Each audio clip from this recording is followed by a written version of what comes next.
Hello and welcome. Today, we are going to discuss a topic that is red hot. Parents are asking questions, athletes are asking questions. We have the all new litigation coming, 5 years of eligibility in 5 years. The average college student participating in college baseball is 22. We're talking about what is it like to reclass? What is a post-grad year? I've never heard of a post-grad year. So I thought it would be in parents and student athletes' best interest to start at the very beginning and talk to parents that have lived this from basically the junior year in high school and all the way through and currently attending their student athletes currently attending a postgraduate school and will be graduating in a few weeks, actually. But most of the warm weather states, and I say Florida, Texas, Louisiana, even out west into California, really have no understanding of what reclassing into a post-grad or a prep school is all about. So I thought I would introduce Alana and Steve McIntyre from the greater Dallas area in Texas. So I want to say first and foremost, thank you guys so much for taking the time to join me. Sure. Thanks, Ernest. You know, one of the things I would like to go back, if we could, I would like to start at the very beginning, and I would like you to put yourselves back in Logan's junior year of high school when we first started to talk. And what is your initial memory of us, our first, dialogue with regard to Logan and his college future as far as where he wanted to go after his time at high school at Dallas Jesuit?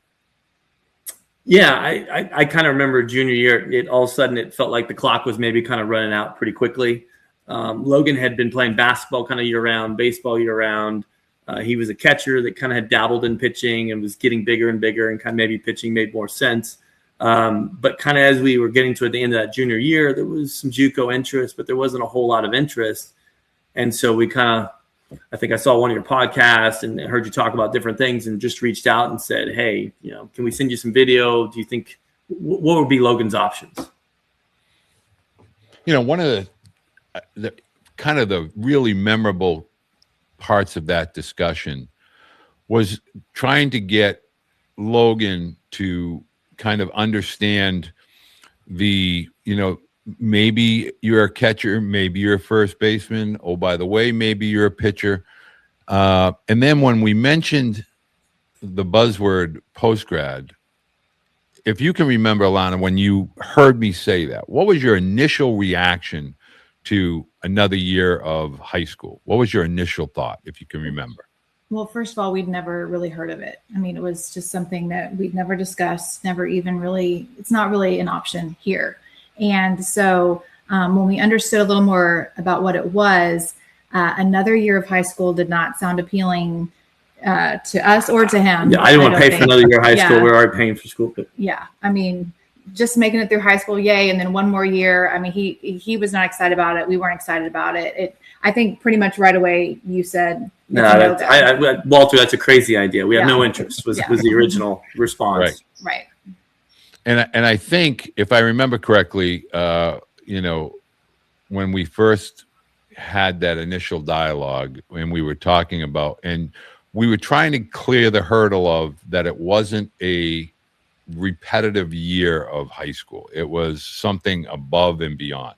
And so I think you took the initial step to maybe speak with a parent that might have been going to a post-grad year or something along those lines. Do you remember who you might have talked to, or what captured your attention when you talked to the parents that led you to say, okay, well, maybe we should at least entertain this thought? Well, I think we did. After that call, you'd mentioned some schools. We started looking at their kind of academic reputation. And, if it was going to be a fifth year of high school or a post-grad year, it wasn't just an ordinary school, right? We were going to good schools here in Texas, but these schools were on another level, right? They were nationally known. And I think I talked to a few other parents that you put me in touch with. And all of a sudden, it kind of just got a different feel, right? What was not even going to be, plan B, all of a sudden, well, maybe that's a decent plan B. We'll just keep investigating a little further. And then I think we took a trip up and visited some of those campuses and met the coaches. And that's, I think, what changed everything is once you saw the campuses, you met the coaches, it really felt like a small college would be what he was doing for a year. And academically be very challenging, the baseball be very good. So I think all of a sudden that kind of changed, got all the momentum of, hey, this is not a bad plan B. Ultimately, it ended up being plan A, but all of a sudden it was, hey, this is a really good option. Logan, maybe a late bloomer, played a lot of basketball, switching positions. It just, with the whole timeline and the crunch, all of a sudden this 5th year started looking like a really good idea to let him mature a little bit more and continue to get better to hopefully catch eyes. Now, I know it was, I believe, Alana, it was you and Logan that went on visits. Can you remember a moment where your opinion instantly changed or was upgraded, whether it was talking with a member of the faculty or the administrative people at the schools, or maybe it was touring the grounds? Do you remember a moment that you basically, the light might have gone on and you said, okay, wow, this is something very different? Maybe it was a conversation with some of the faculty members.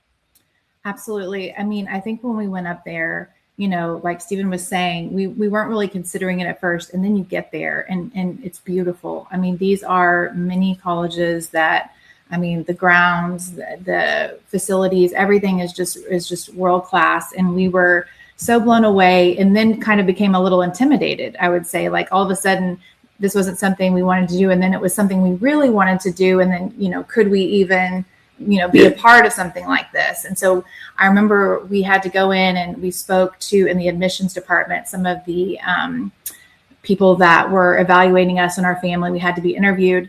And just the feeling specifically at Exeter, when we talked to them, you're trying to be ready and have all the answers, and they genuinely just wanted to know us as people. It was a very welcoming environment, and they wanted to know Logan as a person. Like, how could he as an individual, they weren't just looking at him as a student athlete, but as a person that could come on this campus, be part of the community, make it as good as he could in so many different areas. And so I think just them really caring about him and valuing him as an individual, and being so welcoming to us, and just seeing what amazing campuses these were, we suddenly really, really wanted to be a part of it.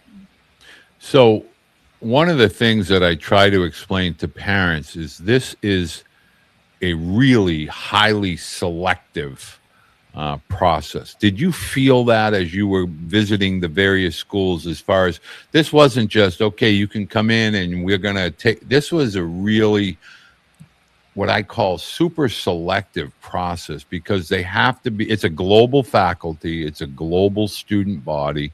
I would love for you to kind of discuss, let's maybe talk about accepted student day, or that second visit to the campus prior to Logan going to school.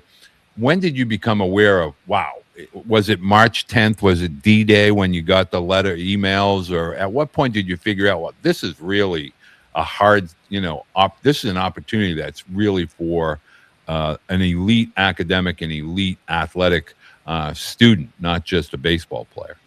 Yeah, I think as we just, after they visited, after we kept doing more research, we saw how many of their graduating class, non-baseball as well, but just were going to Ivy Leagues, these other amazing schools. We looked at the acceptance rate on the schools. It was ridiculously low. Our son had good grades, but I mean, the baseball also was a pull to get him in. And it was like, wow, this is just an amazing opportunity to kind of go to this Ivy League of a high school, if you will.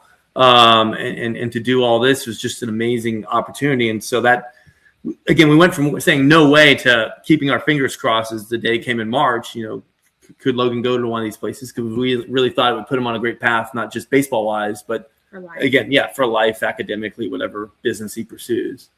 And so on that note, I would really like to kind of be able to revisit, if you can remember, okay, in that March of Logan's senior year, you get that acceptance. One was waitlisted, I believe, and then you got accepted into Exeter. What did that feel like, if you remember, for Logan? Was it like, wow, this is going to be great, and I still have the ability to be recruited to go to college? Like, do you remember what Logan was thinking or saying during that time period as a student in high school? Yeah, I think it felt just like we were trying to get into colleges, right? We've had other kids that, again, they're getting the acceptance. It felt just the same. Even the apps, once you get into the apps, it's kind of a common app. It's very similar where you can reuse a lot of the questions and answer their essays. And so it really felt like you were applying to a college. And I think initially too, and the fact we didn't want to do the 5th year, also when we started getting a little bit more interested in it, his siblings are teasing him, some of his friends, oh, you're going to do a 5th year in high school, all this other kind of, but the point he got in March, he already knew what a great opportunity was. And so if he took ribbing, he was fine with it because he knew that once you look past that year, he was gaining so much momentum, academically, baseball wise, it was fine. People just didn't realize how good an opportunity it was until they got exposed to it like we did. One of the things I would like to kind of allow parents to understand is at this point in the process, Logan was a senior. He had been accepted in this particular case to Phillips Exeter. Now we began, collectively between us, we began to chart a course now for college. And I would love for you to kind of share, we really didn't panic. We really just let Logan enjoy his senior year, let him enjoy it. Let's not worry about college. The first part of the process is done. Do you remember as parents, did that seem odd to you? Or did you basically say, okay, everything's been working to this point. We'll kind of go with the flow here. We'll enjoy the high school senior year, and then we'll get to college. I think we had learned to trust you at that point, and it did still, I think, feel odd and still feel a little scary. And I think we tried not to let that panic show because this is, again, still very new to us in the whole process. But the things that you kind of explained, the path that you kind of had set out for us, and Logan did his part. And I think at that point, we tried to relax and enjoy it. I mean, it's still, it's just different than anything that we've been accustomed to before. Well, I think from other parents, we kind of got different reactions as well, because you'll get the graduation lists, what colleges are they going to in the high school? And I remember it was funny because one set of parents are from Texas and we really liked it. Oh, Logan's doing a gap year or something. It's confusing. Another group of parents, which are from the Northeast, are like, oh my goodness, he's going to Exeter. This is amazing.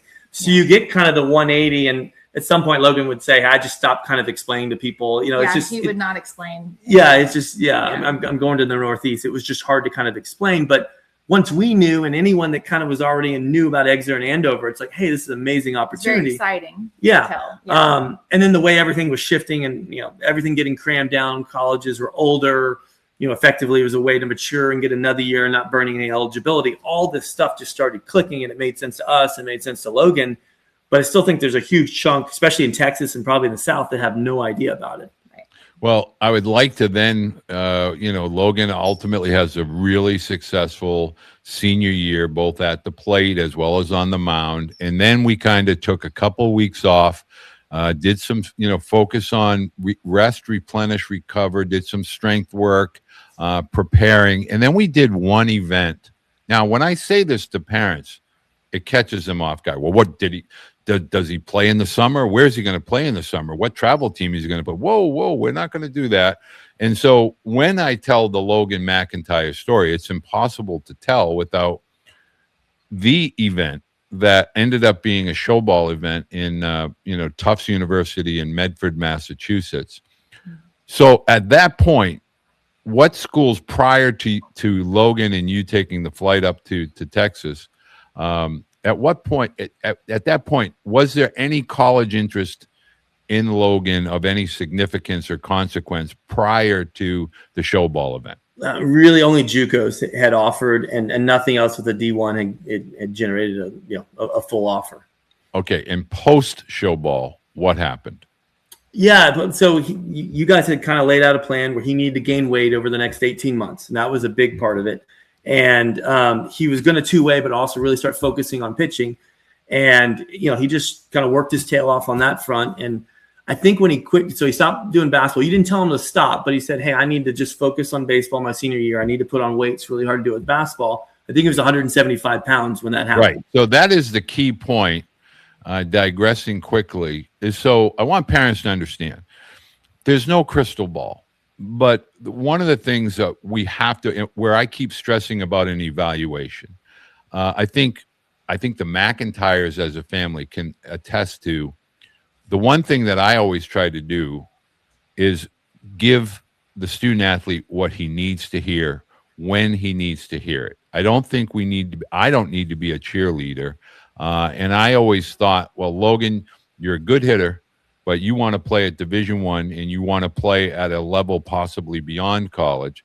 And if you really want that to happen, in my opinion, if you put on 20, 30 pounds and you focus on pitching, it's going to take you to that promised land. So Logan, in 18 months, did a lot of work. And he would work with my son Tyler. There were people there in the greater Dallas area that he would work with, the Velo doc, Tyler Winfield.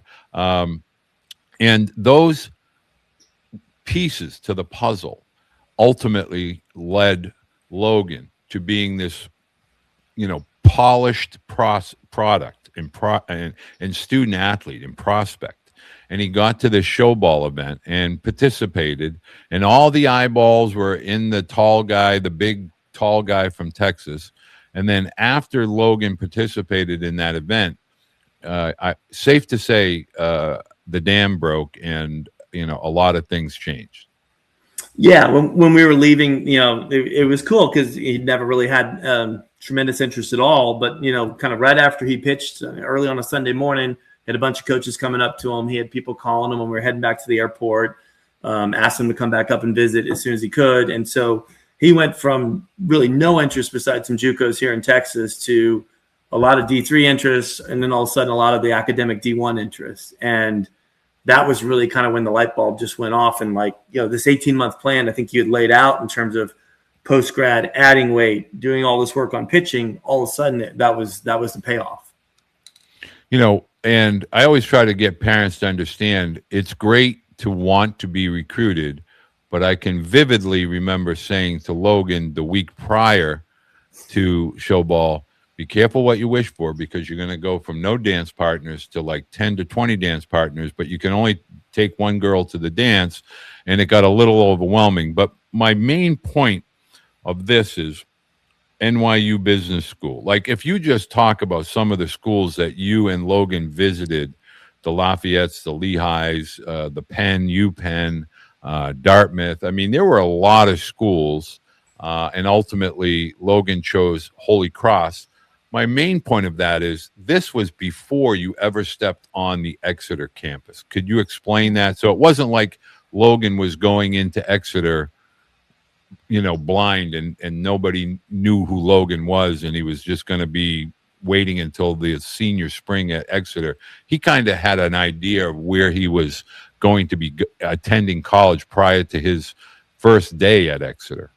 Yeah, that was kind of the amazing thing. I think Exeter, like a lot of schools in the Northeast, starts after Labor Day, and he pitched at the Showball in Boston in mid-July and was basically wrapping up at the end of July. I think by August 1st, he already knew he committed to Holy Cross. And that was just kind of an amazing weight off his shoulders in terms of, okay, now I can go to Exeter. I'm going to focus on the academics. I'll focus on the baseball, but I'm not doing it to try to necessarily catch a college's eye. That's out. I'm just going to work on what I need to work on longer run and just not have that pressure. And that was that. And again, all these fifth years, the academic workload is heavy, which we think is great. It prepares you for life. It prepares you for the college you're going to. But to not have that kind of creeping thing in the back of your mind of, okay, where am I going to be at the end of this next year, I think was just amazing for Logan. I mean, when he made that decision, he was over the moon to be going to Holy Cross. And again, it was kind of that completion of that 18-month plan, which included the post-grad that we really didn't know it existed until you mentioned it. And all of those schools were very excited to hear that he was going to Phillips Exeter. Like, that was a big part of. Yeah, I mean, again, I think he had good grades at a good school here in Texas, but most of them didn't know the school in Texas. Maybe they had one or two people over the last couple of decades. You mentioned Exeter, Andover, and Deerfield, any of those places, they have tons of kids coming there. The admissions, it's probably a rubber stamp to get you in if there's a baseball hook. And so we kind of really saw the power of the post-grad and those brands when we were talking to these schools. One of the things I would love to get from a parent's perspective, now that Logan has experienced, that you as parents have experienced the process as a actual student at Phillips Exeter, what is your takeaway, the fall semester, now the spring semester, Logan's integration into the campus, living away from home? What has that been like for you as parents? What have you seen from Logan, while he has been attending Phillips Exeter, that you feel may have been over and above the academics and the baseball, that may have been beneficial long-term for Logan as a person? Well, as a mom, this was a great opportunity for him to have, a new level of independence and freedom, but with boundaries and parameters in place that really set him up to succeed. So he learns how to balance all of these things, over 1,000 miles away from home. He learned how to cook his own food. He does his own laundry. He is handling it and managing his day every day on his own. So our hope and our goal, and what we are very excited to see, is when he steps onto that college campus in the fall, he's already going to know how to do that, how to be a student and an athlete and do them both well. So that's... Yeah, I think the other part of the structure, I think all these post-grads up there are the same, is that you live in a dorm. A lot of these teachers live in the dorm as well, or some of the coaches. You have a nightly curfew. It's kind of college light, if you will, from that perspective, in terms of it's nice when he's 1,600 miles away that all of a sudden, hey, there's a 10 o'clock curfew. We know he's there. We're getting early on, you get quite a bit of updates on, okay, meets with the counselor. He's having a good week. His grades look good, all that kind of stuff. He's getting along socially. That kind of tails off as long as everything's fine. And that's been good for Logan. But it's been a really nice transition to where he's living far away from home. He had a lot of kind of hand holding early on with the faculty of Exeter. And now it's getting towards the end of that. And, he's pretty much taking care of everything on his own. If you could go back to that first conversation, what advice would you give to parents as far as the process really entails? You have to have an academic foundation for one, but looking back, from the very, very beginning of, I don't think we're interested. Okay, we'll take a look at it. Okay, we'll go explore it. Do you think we're really going to get in? Oh my gosh, we're going to get in. What advice would you give to parents that maybe in that junior year, maybe they're at 2028, they're a parent that, okay, I don't know what the college baseball recruiting is really all about. Looking back, what would you say to parents that would not be interested in a post-grad year? What would you say to them to at least get them to initiate and look into the post-grad experience? My bias would be, if you don't have the schools lined up that you want, kind of as you go through the middle of that junior year, you should look at it as an option. And I think the real eye opener was if you arrange it, talk to the coaches and go visit the campuses. I think once you visit the campus, again, that idea of a fifth year of high school just flies out the window. It's definitely not just a fifth year of high school. When you see these campuses, you see the faculty, you learn how many of their students go to Ivy Leagues or these amazing schools. That all starts changing, and you learn to just within their conference, just how many people play D1 or high level D3s. The baseball is very, very good as well. All that was we saw that in the first couple of weeks once we talked with the coaches and they went and visited. I just think it's worth your time. You go visit it, you get a nice part of the year. It's a great place to go see. And then once you kind of have that in the back of your mind, again, something that wasn't a plan B became a plan B. And as we went further and further along, it was our plan A. And then, Alana, I would love for you to kind of just share from an academic perspective, and I know I kind of kidded around with you earlier when I talked to Logan. He always makes sure to give me the academics are really hard here. But, from an academic perspective, as well as I guess we could also lump in the athletic component, would you agree that this has been a challenge? It's challenging Logan in fully preparing him to be a college student first and foremost, as well as a student athlete, as far as managing workload, time management, those types of things. Would you, kind of see that as far as the academics are great, the athletics are great? Would you agree that Logan feels that way? And do you feel that way as a parent with regard to the academics? Absolutely. I mean, I think, the time management, like you mentioned, is just such a big thing. And when you go to college, they have so much free time and they have to learn how to handle that. And so I love the way that this step has allowed him to have some of that freedom, but also to do it in kind of a controlled environment. And so he's learning that, he is going to have to work hard, but he can do it and balance his baseball at the same time. So the academics are definitely challenging at Exeter. They're going to be challenging at Holy Cross. So this is just another step in that path to get him prepared to do both of those things really well. And then the last question, and I'm really grateful that we've been able to kind of share this with parents and student athletes. One of the questions you and I, we've been working together, but if you can look back when you first were seeking guidance, what were you seeking, and what would you advise families that are going through it now? Maybe something that you thought was really important that ended up not being so important, something that you might have overlooked that you have to do this. What type of guidance would you give to the sophomore that's about to become the junior, or the junior in high school's parent and student athlete? These are things that I probably wouldn't worry about, but these are the things that you should worry about or should focus on that really truly matter in the process. I think the big one for us and what drew us to you was thinking about what Logan might look like at 25 or 30 or 35 when baseball was not in the picture. What would be the best way to pursue baseball, right? He wants to play in the major leagues. Very low probability of that happening. He's going to pursue it like it's going to happen. But what is the academic underpinning of that when baseball does stop? And I think that's something, once you look at the post-grads, it's kind of hard to look at anything else really. Because what the post-grad can lead you to, where it's Ivy or Patriot or some of these high academic schools, that's what we were seeking, was what puts Logan in a really good spot. Again, when he's 25 or 30, with or without baseball, I think the post-grad really brings just so many more options that maybe a local JUCO or something just doesn't do for a good academic student going into it.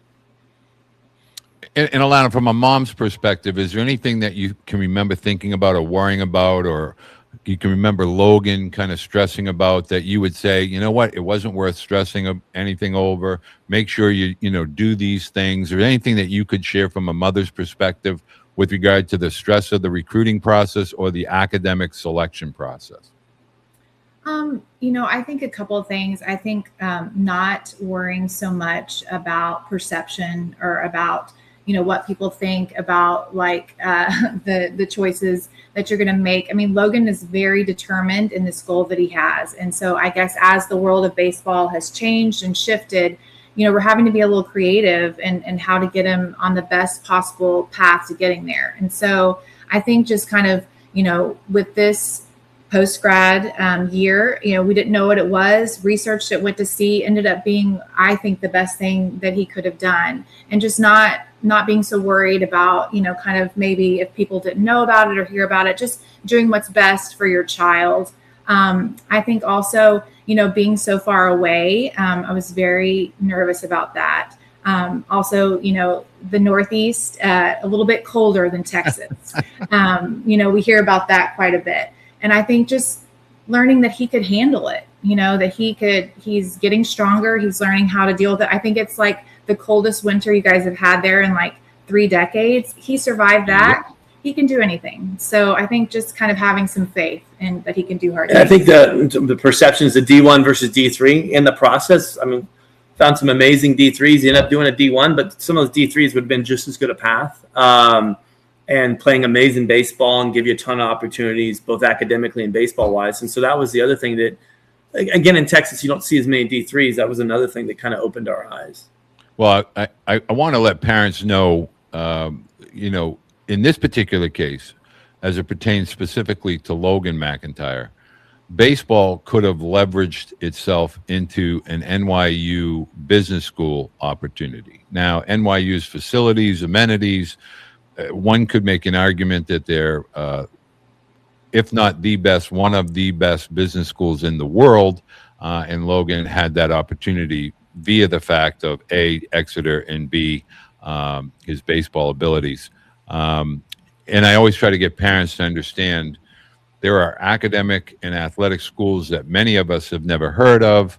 John Hopkins, Emory, Bates, Bowdoin, but they are prestigious academic athletic schools. But Steve and Alana, I want to say thank you so very, very much. One, for having faith and being, friends for over 3 years now, and it's been an absolute joy having our relationship that we have and we will continue to have for many, many years. And I will go to the Major League ballpark when Logan McIntyre is pitching. That is one determined young man.